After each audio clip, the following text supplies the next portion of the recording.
Assalamualaikum warahmatullahi wabarakatuh. Bismillah, alhamdulillah, wassalatu wassalamu ala rasulillah wa ala alihi wa ashabihi wa mawalah, amma ba'du. Jemaah salat maghrib Masjid Nurul Ikhlas rahimakumullah, melanjutkan kajian di bulan Rajab tentang kisah Isra dan Mi'raj.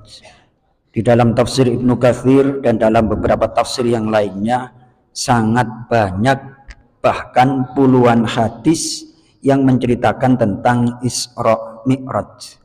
Nah, di dalam kitab Sahih Bukhari itu disebutkan dalam subjudul namanya Kitabut Tauhid. Kemudian oleh Imam Ibnu Katsir dikutip kisah tersebut adalah sebagai berikut. Ini adalah hadis sahih riwayat Imam Bukhari. Hadisnya adalah sebagai berikut. Bismillahirrahmanirrahim. Ketika Rasulullah Shallallahu Alaihi Wasallam mengalami Isra dari Masjidil Haram, disebutkan bahwa ada 3 orang kepadanya sebelum ia menerima wahyu. Saat beliau Nabi Shallallahu Alaihi Wasallam sedang tidur di Masjidil Haram, orang pertama dari ketiga orang itu berkata, "Yang manakah dia itu?" Orang yang pertengahan menjawab, "Orang yang paling pertengahan dari mereka. Dialah orang yang paling baik." Orang yang terakhir berkata, "Ambillah yang paling baik dari mereka." Hanya itulah yang terjadi malam tersebut. Nabi Shallallahu Alaihi Wasallam tidak melihat mereka hingga mereka datang kepadanya di malam lainnya menurut penglihatan hatinya, sedang matanya tertidur. Nah, ini bedanya Rasulullah Shallallahu Alaihi Wasallam dengan manusia biasa. Wa qalbuhu lam yanam wal ainu qad na'asat. Itu di dalam syair-syair itu yang ambilnya dari hadis. Rasulullah walaupun matanya tertidur tapi matanya tetap terjaga, artinya berzikir kepada Allah. Kalau kita bagaimana Mas Toto?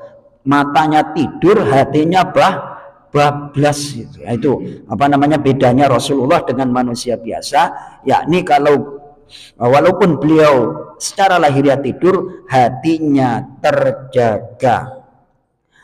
Tetapi sedangkan matanya tertidur tetapi hatinya tidak tidur. Demikianlah halnya para nabi. Mata mereka tertidur tetapi hati mereka tidak tidur.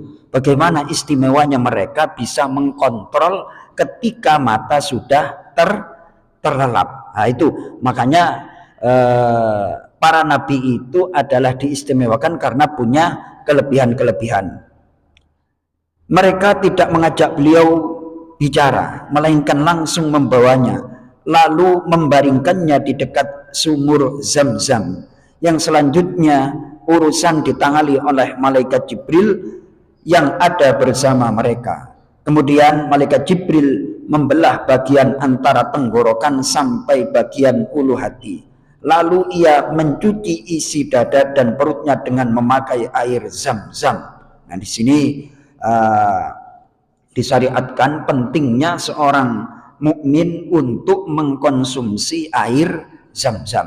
Tentunya air Zam-Zam itu adalah air yang berbeda dengan air yang lainnya.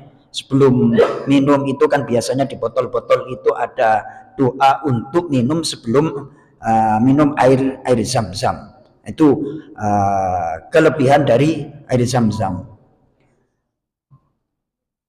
Ia lakukan hal ini dengan tangannya sendiri sehingga bersihlah bagian dari tubuh baginda Nabi Shallallahu Alaihi Wasallam. Kemudian malaikat Jibril membawa sebuah piala emas yang di dalamnya terdapat sebuah wadah kecil terbuat dari emas. Wadah itu berisikan iman dan hikmah. Lalu malaikat Jibril menyisihkannya ke dalam dada dan kerongkongannya serta menutup bedahannya. Selain itu Jibril membawanya naik ke langit pertama. Jibril mengetuk salah satu pintu langit pertama. Maka malaikat penghuni langit pertama bertanya, "Siapakah orang ini?" Malaikat Jibril menjawab, "Saya Jibril." Mereka bertanya, "Siapakah orang yang bersamamu?" Jibril menjawab, "Orang yang bersamaku adalah Muhammad." Mereka bertanya, "Apakah ia telah diutus untuk menghadap kepadanya?" yakni kepada Allah maksudnya. Jibril menjawab, "Ya." Mereka berkata, selamat datang untuknya. Semua penduduk langit pertama menyambut gembira kedatangannya.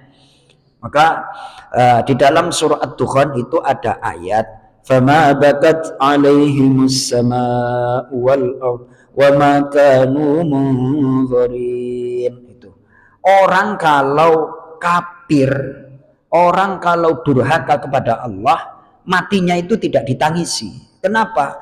Karena ilaihi yas'adul kalimut thayyib wal amalu yas'adu. Jadi setiap mukmin itu ketika berbuat baik itu catatannya Mas Toto naik ke atas. Wal amalu yarfa'uhu. Jadi yang nyatet itu senang, oh catatan baik, saldo. Lah Mas Toto aja kalau jadi katakanlah apa itu yang tukang nyatet itu apa Mas?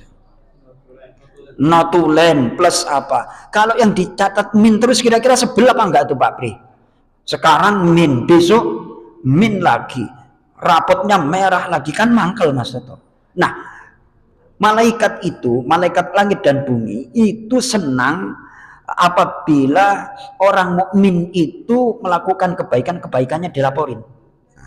Makanya ketika orang durhaka itu meninggal dunia nggak ditangisi. Kalau bahasa kita alhamdulillah udah nggak ngeselin lagi. Kira-kira kan seperti itu. Nah, ini Rasulullah Nabi Muhammad SAW ketika naik ke langit pertama dan berjumpa dengan Nabi Adam. Jadi langit pertama itu yang menunggui atau yang berada di langit pertama adalah Nabi Adam. Selamat datang, marhaban, penduduk langit semuanya telah menunggumu. Karena namanya udah viral di sono Mas Toto.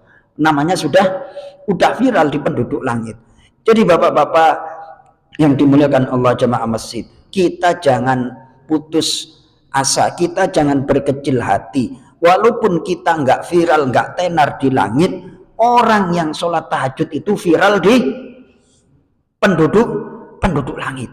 Itu di antara keterangan ulama, orang yang sholat tahajud itu sepertiga malam bangun viral di penduduk langit. Jadi ketika kita meninggal, jasad kita kembali ke bumi. Nah, jasad itu kan materinya dari unsur tanah ke bumi. Ruhnya akan kembali menghadap Allah. Jadi kalau kita sering sujud, sering beramal soleh, nanti viral di penduduk, udah disambut macam-macam itu Mas Toto. Waduh, Masya Allah, Mas Toto diberikan karpet, bukan karpet merah lagi, di atas karpet merah itu pokoknya ya.